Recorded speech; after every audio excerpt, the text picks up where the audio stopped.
Shabbat Shalom.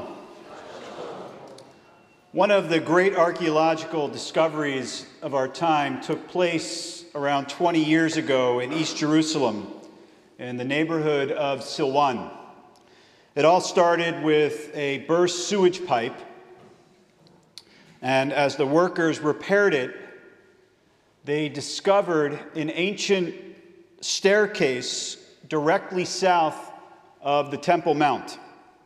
The archaeologists came in, and as they excavated, they uncovered an underground road that led all the way from the pool of Siloam at the bottom of the valley up to the foot of the Temple Mount.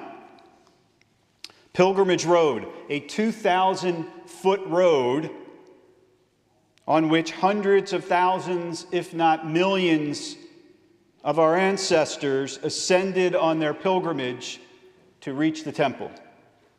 It was uncovered and it was brought back to life. Now, I am not really a Kotel Western Wall guy. As a religious site, I'm not particularly drawn to it. For all kinds of reasons, I don't love worshiping at the Kotel. I don't rush there when I arrive in Jerusalem. But as a historical site, I find the entire area, not just the Western Mall, but the entire plaza and the southern steps that have been excavated, I find it extraordinarily compelling. And in fact, one of my most cherished memories of a Park Avenue Synagogue trip to Israel was the last family B'nai Mitzvah trip in 2022.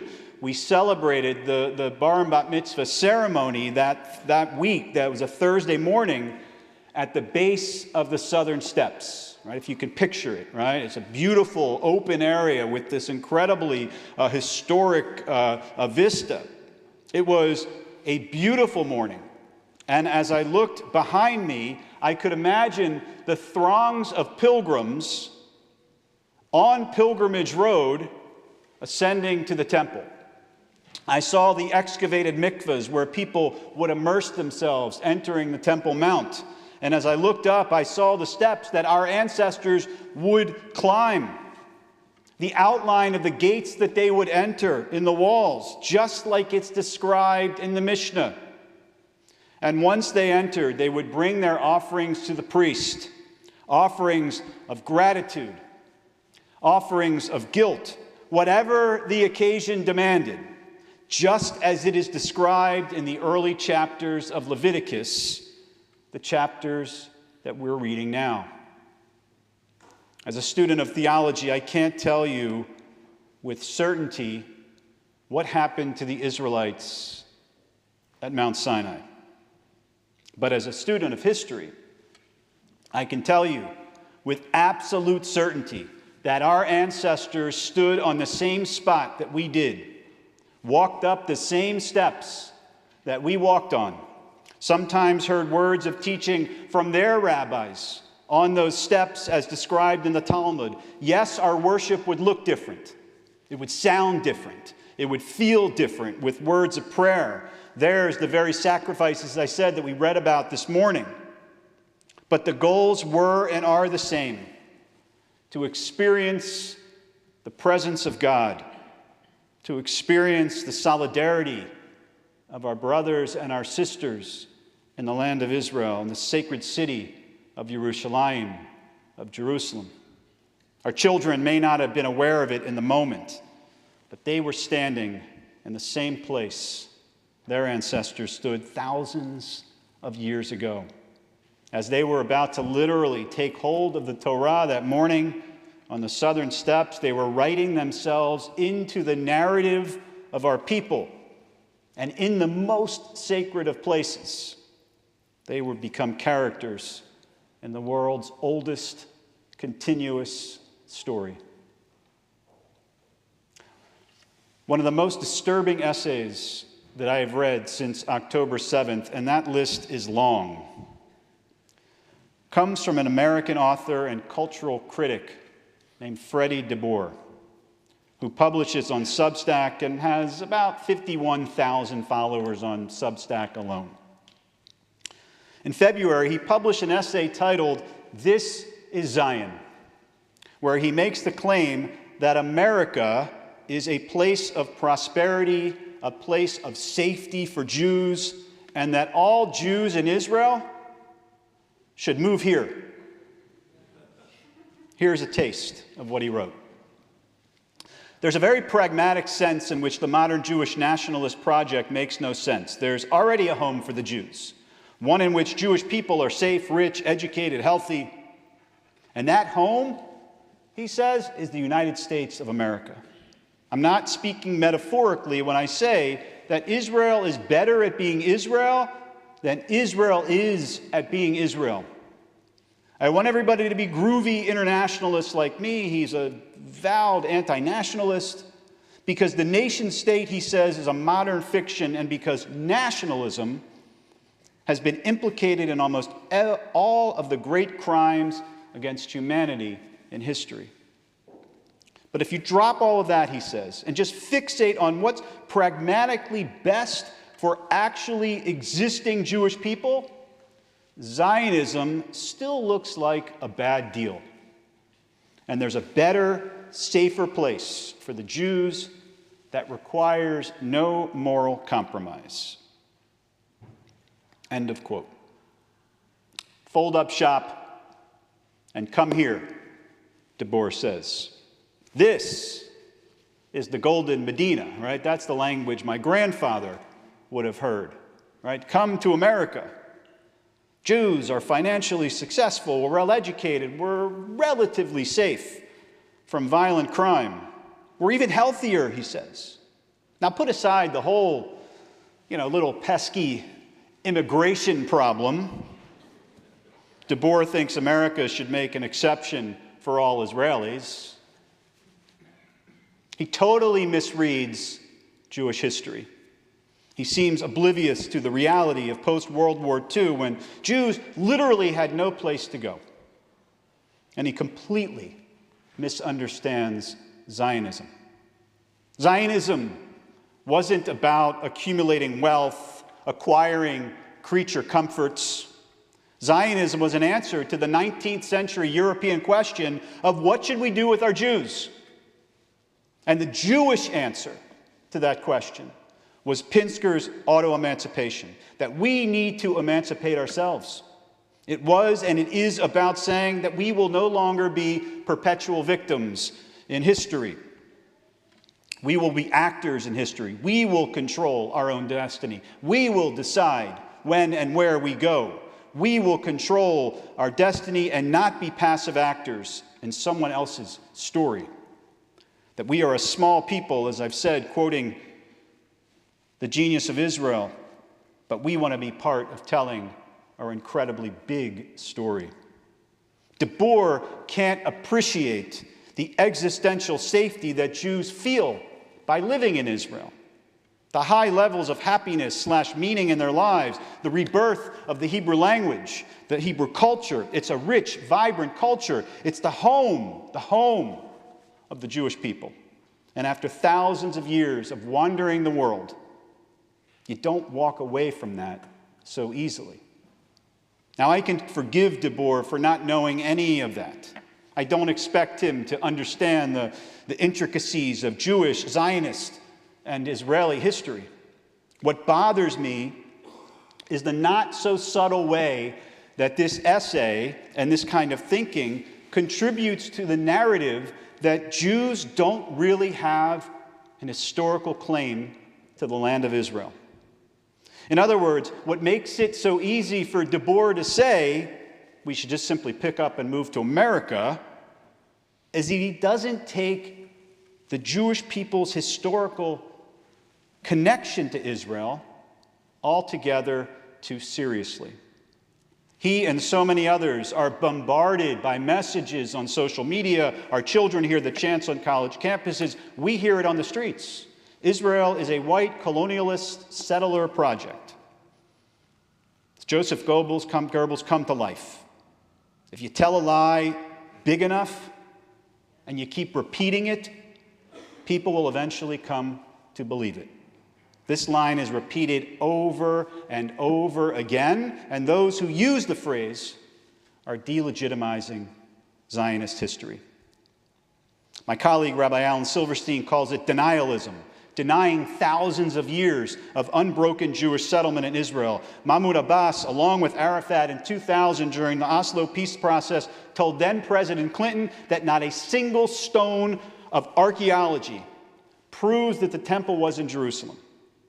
There is, of course, the possibility that Abbas actually believes this, but more likely, it reflects the words of the former U.S. Ambassador Dory Gold. The Palestinian Authority says the leaders have observed that most of the assertions they have made about Israel in recent years, like comparing it to apartheid in South Africa, eventually get accepted without question and without criticism. They have every reason to hope that the denial of the historical connection to Jerusalem and the rest of the land of Israel will gain supporters worldwide. And sadly, that strategy has worked. And the results are far more damaging than some ignorant college student parading through campus, chanting from the river to the sea. Because when you believe this, when you believe that Israel is a white colonialist settler project, you not only believe that Jews can and should move to another country, you also believe that if you hit them hard enough, if you hit us hard enough, like other colonial settler projects in the past, think France and Algeria, we will leave and we'll go back to where we came from. And this mistaken belief is not only harmful and life-threatening to Jews, as we experienced on October 7th, it's harmful to Palestinians. By continuously repeating that we are colonialists, that we have no real connection to the land of Israel, you embolden groups like Hamas to behave in ways that are actually detrimental to the Palestinian cause, like massacring more Jews, inflicting more violence on Israelis. Anything to convince the Jews that they should not live here and that they should leave. And it in no way serves the interests of the Palestinian people. Because what people like Freddie DeBoer don't know is that we aren't leaving. We aren't going back where we came from. Try telling Jews from Iran, Iraq, Syria, Egypt, that they should go home. And we have no place else to go. And the best thing those who roam the streets yelling from the river to the sea can do is to help Palestinians understand that fact, to understand our story and where we come from, to change strategies, and God willing, pogroms like October 7th will never happen again. In his book, A Letter in the Scroll, Rabbi Sachs tells a great story about being on a boat in Eilat. And the captain overheard him and his wife speaking in English. And he rushed over and he says, Atem me Anglia? Are you from England? And they said, yes. And why are you so excited? Why do you want to know? He said, I've just come back from a holiday there. Rabbi Sachs asked him, well, what do you think of our great country? What do you think of England? He said, wonderful. The grass is so green. The buildings so old. The people so polite. And then a vast smile filled his face. He spread his arms and he looked around him at the barren desert hills of Eilat. And he said with an air of infinite delight, Aval zeh shalanu. This is ours. We are here, says the historian Barbara Tuchman, the only nation in the world that is governing itself in the same territory, under the same name, and with the same religion, the same language, as it did 3,000 years ago. The miracle of the modern state of Israel isn't about colonization.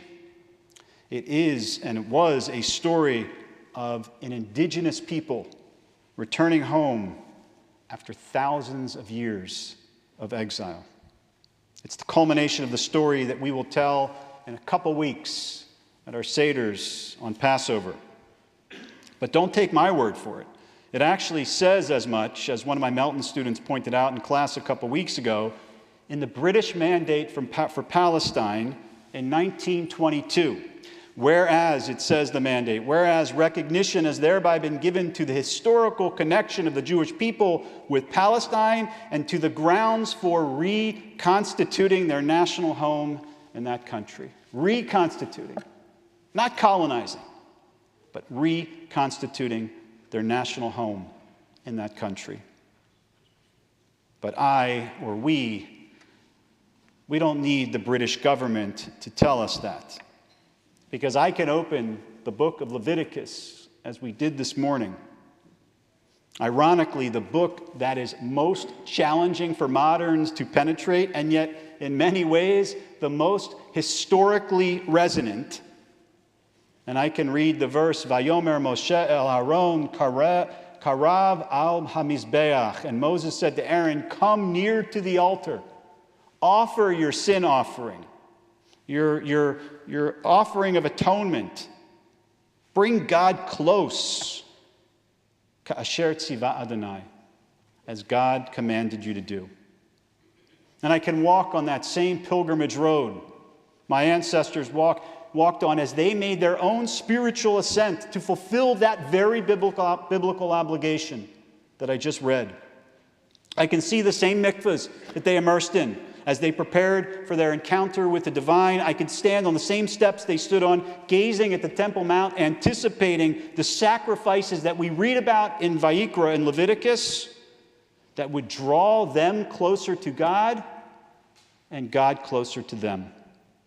And with all of that history behind me, I will gaze into the blue skies of Jerusalem with a skyline that for sure looks different from the skyline enjoyed by our ancestors, and with a profound sense of gratitude to God and to those who built and continue to build and defend our homeland, I will say to myself, Zeh Shelanu. This is ours, and we aren't going anywhere. Shabbat Shalom.